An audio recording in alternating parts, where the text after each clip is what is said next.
On June 6th, 2026, I had the opportunity to see a 30-minute preview of Dragon Ball Xenoverse 3 at Summer Game Fest. And even though it was a hands-off showcase, I did at least get to see what the game is made of and some of the intricate details that the game has to offer. And I do know that the V-Jump scans did actually release a few days ago, but there are some details that I know that aren't actually covered in the V-Jump scan. And as a cherry on top, all information I'll be relating to you guys will be based on the performance of the base PS5 running Dragon Ball Xenoverse 3. But with that out of the way, let's get into it. First up, and I honestly can't believe I have to start off with this, but yes, there is character creation in Dragon Ball Xenoverse 3.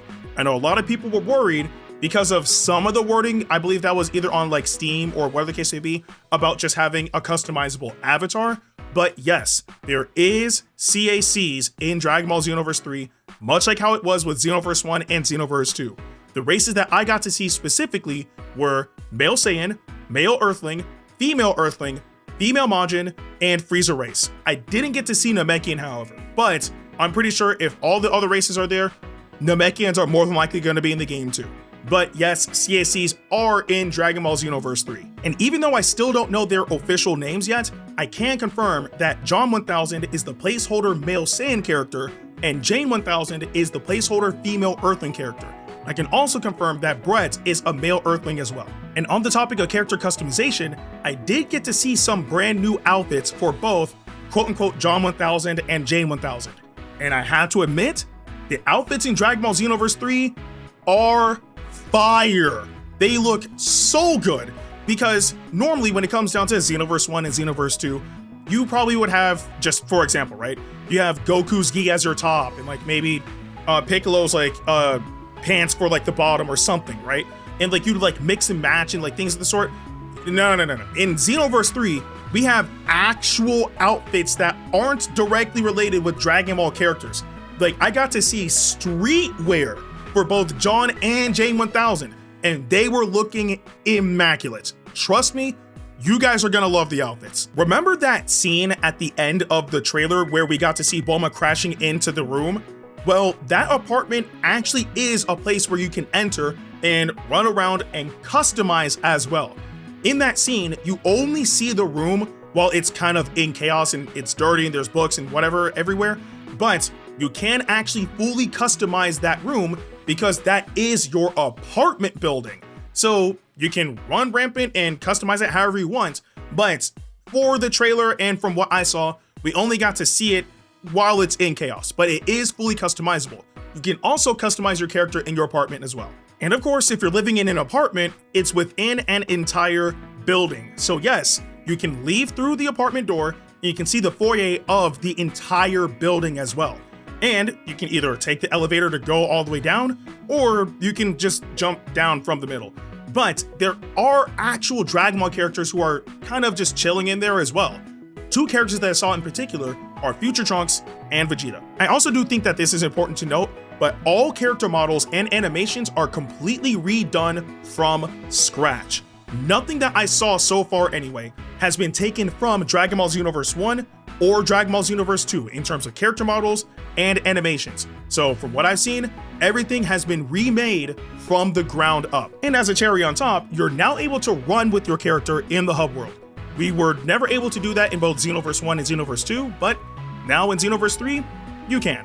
You can also still fly in the hub world as well. Speaking of the hub world, West City is enormous. Like, I can't even begin to tell you guys the sheer scale of the city. It is ridiculous. Like, if I were to actually put it into a tangible form for you guys to understand, Kanton City and Toki City in their entirety combined doesn't even come close to how large the city is.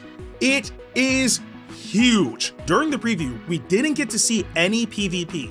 However, we did get to see a mission given to our character from Gamma 1. And the mission concerned us going to the ice stage to fight a very particular enemy. And I will admit that the ice map is very large. Again, I know that you guys got to see that there is an ice map from the V-Jump scans, but actually seeing the map, it's a night and day difference. There was never an ice map in any of the Xenoverse games before Xenoverse 3, and they actually cooked with this one. the map is huge. One thing that I'm personally happy about is the fact that missions are now 4 players. In the previous 2 Dragon Ball Xenoverse games, it was only limited to a max of 3. But now, missions are 4 players, so that one extra friend that's always wanted to hop in with you, now they can join you. They also added emoting at the end of missions, so your squad will kind of line up and afterwards you can just emote. Hey, look, it's something new, we take those. During the mission, I did get to see a few battles against a few hordes of enemies. I don't remember if it was like the Raspberry Squad or like the Apul Squad, but through those battles, I did actually get to see how well the animations are and also how good the graphics look. It honestly looks much better than Xenoverse 2. And the animations I really and truly do appreciate because of the fact that they're all brand new. So it does look really nice. Also, Dragon Ball Xenoverse 3 has depth of field, and I mean like actual depth of field. For example, view Dragon Ball Xenoverse 1 and 2's depth of field akin to how it is in like Kingdom Hearts 1 and Kingdom Hearts 2, and view Dragon Ball Xenoverse 3's depth of field like how it is in Kingdom Hearts 3. So it makes the area seem larger, it makes the battle seem more grandiose.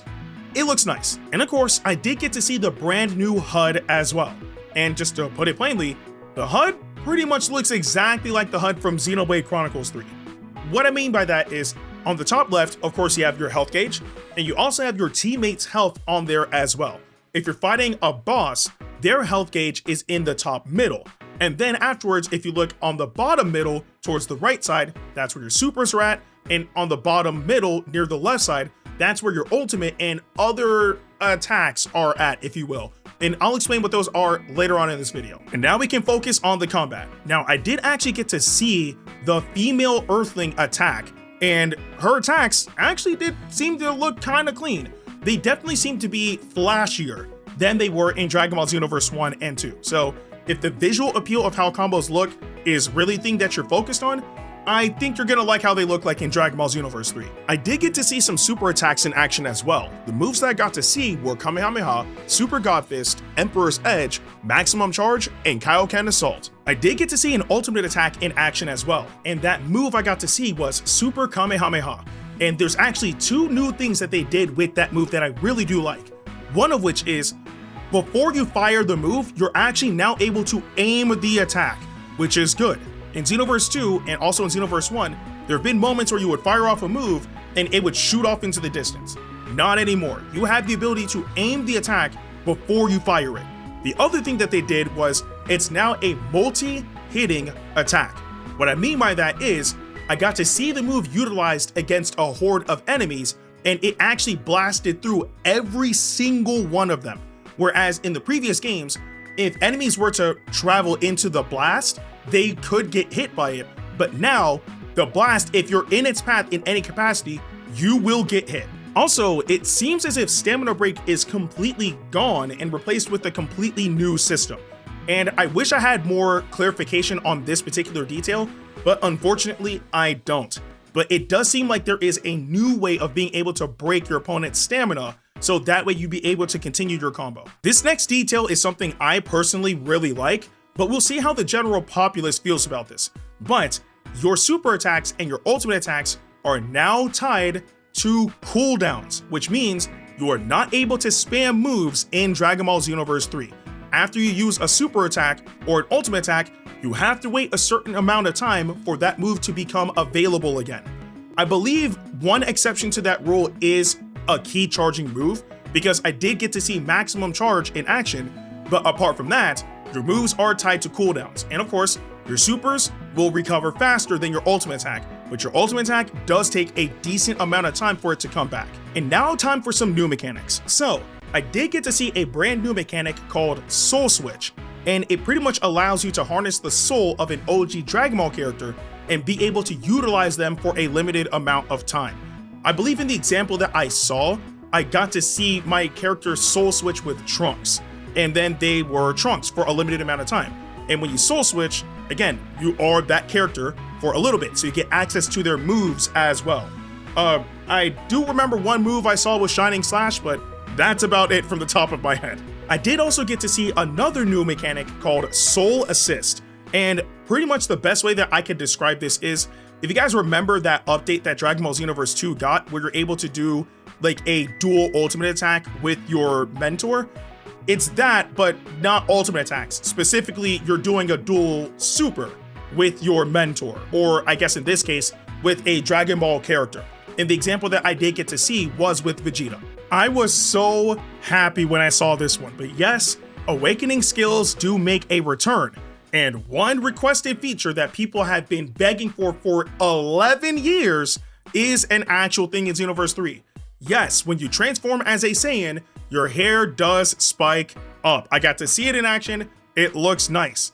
However, one thing that you guys didn't get to see in the V-Jump scan that I got to see was the transformation from Super Saiyan to Super Saiyan 3. I got to see that entire sequence, and yes, you do get to see the whole sequence of the hair growing out and like, you know, fully like fleshing out and all that stuff. You get to see the whole thing. It looks nice. And now that I've talked about some of the new mechanics and transformations, it is important for me to clarify that on the bottom middle left on the HUD, to specify where the placement of all that stuff is, on the top section of it, that's where your ultimate attack is. On the left side, that's where your soul assist is. And on the right side, that's where soul change is. But that right side is where soul change and transformations are both at. So I'm not sure if you're actually able to either have a transformation and have a soul switch or not, or if you have to pick one or the other. Not sure about that. From what I saw, it seems like you do have to make a choice, but I guess we'll get more details as the months go on. So I've talked about character creation, I've talked about moves, and I've talked about maps and whatnot, but I still haven't talked about who we got to see as the boss of the mission. And that character is none other than full power Super Saiyan Broly. So yes, I can confirm that DLC content from Xenoverse 2 will be based in Xenoverse 3, or at the very least, up to Gamma 1 that we know of for sure. But still, I did get to see us fight against full power Super Saiyan Broly. And when I tell you guys he was throwing hands, he was throwing hands. The moves that I got to see full power Super Saiyan Broly use were Gigantic Roar, which he already has in Dragon Ball Xenoverse 2, and I got to see his evasive skill, which he actually didn't have in Xenoverse 2. He has Blaster Meteor as his evasive skill, so it makes sense. He just didn't have that in Xenoverse 2. However, I did get to see him use another move as well, and it's very important for me to clarify. I got to see him use the evasive skill, Blaster Meteor, because I did get to see him use the attack, Blaster Meteor, as well.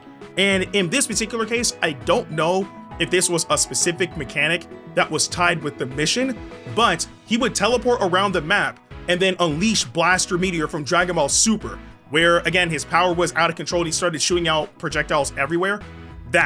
So that's now an actual attack, or at least the Dragon Ball Super version of it anyway. And it actually looked really, really cool.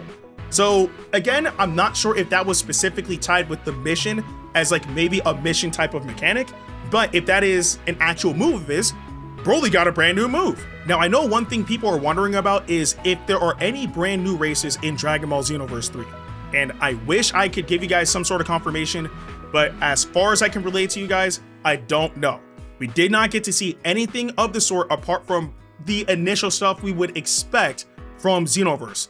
For example, the initial races that are already apparent in the series. So again, although I didn't get to see Namekian, I only got to see Majin, Earthling, Saiyan, and Frieza race. That was it. So I can't confirm if like Kais, demons, androids, whatever the case may be. I can't confirm if they're even playable races. They might be, who knows? Or they might not be.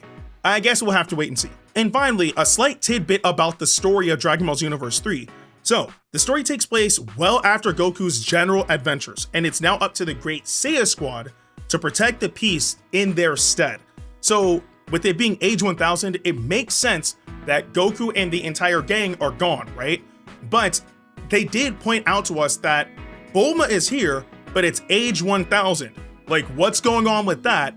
We're just gonna have to find out.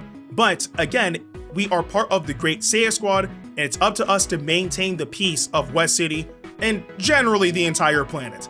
But Bulma being there is still a mystery that we're gonna have to find out later on. And that's about it. Again, that was 30 minutes that I got to see of Dragon Ball Xenoverse 3 in action on the base PS5. And honestly, I am so excited to be able to get my hands on the game and play it. And honestly, I really can't wait for you guys to actually experience the game for yourself, because we got to see V-Jump scans, we got to see a trailer, but I really want you guys to actually see how the game flows, because I really am sure that you guys are going to enjoy it. But that's all the details that I got to see at this year's Summer Game Fest. But I do want to know what you guys think about this video in the comment section below. With that being said, I'm Ndukauba. Like, share, and subscribe, and I'll see you guys in the next video.